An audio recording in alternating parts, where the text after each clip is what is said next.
ان ملوں کے نہ چلنے کی وجہ سے چینی آپ کو پیدا نہیں ہو رہی، مل ہی نہیں رہی آپ کو. اس کی ذمہ داری کس کے اوپر آتی ہے؟ اس کی ذمہ داری بھی سندھ حکومت کے اوپر آتی ہے. یہ ساری کی ساری جو صورتحال پیدا ہوئی ہے، چینی کی ہو، گندم کی ہو، پیٹرول کی ہو، LNG کی ہو، دوائیوں کی ہو، ڈالر کی ہو، یہ ان کی نالائکی اور نااہلی کی وجہ سے ہے. عمران خان کی حکومت کی نالائکیوں کی سزا، نااہلیوں کی سزا اس ملک کے کروڑوں لوگ بھگت رہے ہیں. چینی جو اس منحوس حکومت کے آتے وقت 50 روپے کی تھی، آج وہ 150 روپے کو بھی کراس کر گئی. پیٹرول کی قیمت 15 ستمبر 2020 تقریباً ایک سال پہلے 74 روپے تھی، آج 145 روپے ہے.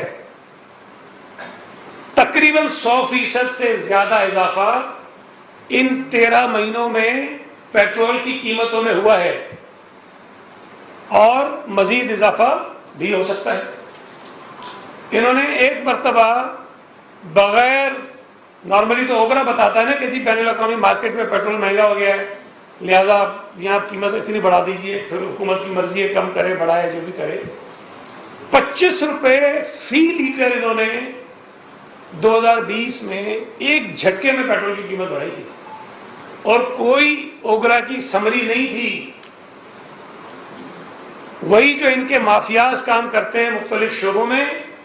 پیٹرول کی قلت ہو گئی پورے ملک میں، پیٹرول پمپ بند ہو گئی، لیکن اچانک سے 25 روپے کا اضافہ ہوتا ہے، آدھے گھنٹے میں پورے ملک میں پیٹرول دستیاب ہو جاتا ہے. کوئی بین الاقوامی مارکیٹ سے اس کو لنک نہیں کیا تھا 25 روپے. پھر اس کے بعد بار بار یہ پچھلے 1.5-2 مہینے میں بھی 4 مرتبہ بڑھا چکے ہیں، اور مزید خوشخبریاں دے رہے ہیں کہ آپ کو ابھی تو گیس کی قلت کا بھی سامنا کراؤں گا میں، وہ بھی کریں گے. LNG کا ایشو اٹھا کے دیکھ لیجئے. اس نالائق حکومت نے آج تک جو آپ کے LNG ٹرمینلز ہیں ان کی جو کیپیسٹی ہے، اس کیپیسٹی کے مطابق ان ٹرمینلز کو استعمال ہی نہیں کیا. پوری دنیا میں پیٹرول مفت ہو گیا تھا، تقریباً مفت ہو گیا تھا. ملکوں نے اگلے پتہ نہیں کتنے مہینوں کے آرڈرز پلیس کر دیے، اور انہوں نے کئی شپمنٹس کینسل کرنی تھی. اس کی بھی ذمہ دار سندھ حکومت ہے. گندم جب اس ملک میں 2019-20 میں جو کرائسس آئے تھے، ان کرائسس میں اس وقت حکومت نے، جب ہمیں شاید ضرورت پڑ سکتی تھی، انہوں نے گندم کو ایکسپورٹ کیا، اجازت دی. فیڈرل گورنمنٹ نے، وزیر اعظم نے اجازت دی ایکسپورٹ کرنے کی، وہ ایکسپورٹ ہوئی. اور اس وقت 8 لاکھ ٹن جو ہے گندم پولٹری فیڈس کے لیے دی گئی ہے، فیڈ کے لیے دی گئی. یہ کبھی اتنا نہیں ہوا، انہوں نے دے دی.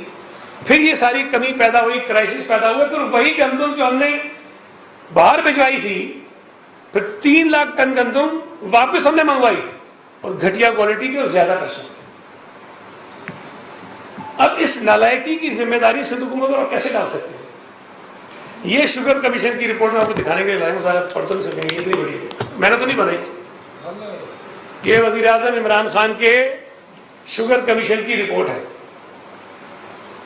اور اس رپورٹ کے آنے کے بعد وہ آج کا کلپ بڑا چل رہا ہے، سوشل میڈیا پہ بھی ہے، ٹی وی پہ بھی ہے، جس میں وزیر اعظم کہہ رہے تھے اب ہمیں سب پتہ چل گیا ہے چینی کا، ہمیں سب پتہ چل گیا ہے کہ کیا ہو رہا تھا، ہم چھوڑیں گے نہیں کسی کو. اور اب جو ہے وہ چینی مہنگی نہیں ملے گی، آپ کو سستی ہوگی. اس کمیشن کی رپورٹ میں جو بتایا گیا ہے کہ 32% سے زائد جو ملک میں چینی پیدا ہوتی ہے وہ PTI کے رہنماؤں کے ملوں میں پیدا ہوتی ہے، 32% سے زیادہ. اور یہ جو اومنی گروپ کا بتاتے ہیں یا نواز شریف کے مجھے ہی پتہ ان کی کتنی ملے ہیں جو ان کا بتاتے ہیں اس رپورٹ کے مطابق 6% ہے اومنی اور نواز شریف کو ملا کے 6% جو یہ کہتے ہیں کہ جی ہمارے کھاتے میں اپوزیشن کے کھاتے میں. اس کمیشن کی جب رپورٹ آئی اور اس میں جب بہت ساری چیزیں بتائی گئی کہ جی کیا کیا کچھ مل اونرز نے کیا ہے, ہم نے مطالبہ کیا اس وقت بھی کہ جناب کوئی کارروائی کریں, تو کہا گیا کہ اتنی بڑی رپورٹ کے بعد اس کا فورنزک ہوگا, بھی فورنزک ہوگی اس کی ساری رپورٹ کی, اس کے بعد ایکشن لیں گے. اب مجھے نہیں پتا فورنزک کرانے کے لیے مزید کتنے سال ان کو درکار ہے.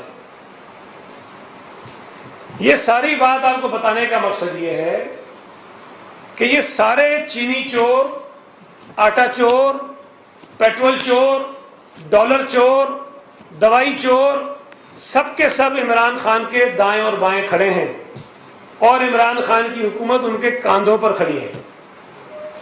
اگر عمران خان واقعی جو کہتا ہے کہ میں کرپشن کے خلاف ہوں اور میں کارروائی کروں گا اور میں نہیں چھوڑوں گا, تو سب سے پہلے ان لوگوں کے خلاف کارروائی کرے جن کے شواہد اس کے اپنے بنائے ہوئے کمیشن نے دیے ہیں اس کو, چاہے وہ گندم کے حوالے سے ہو, چاہے وہ چینی کے حوالے سے ہو.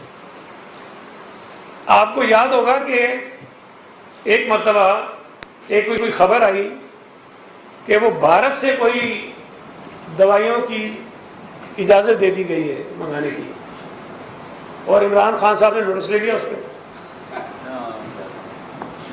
اچھا, مطلب میں کہتا ہوں شرم بھی نہیں آتی ہے, اتنے بے شرم سے وہ نوٹس لیتے ہیں. کراچی میں وزیر اطلاع سندھ سعید غنی پریس کانفرنس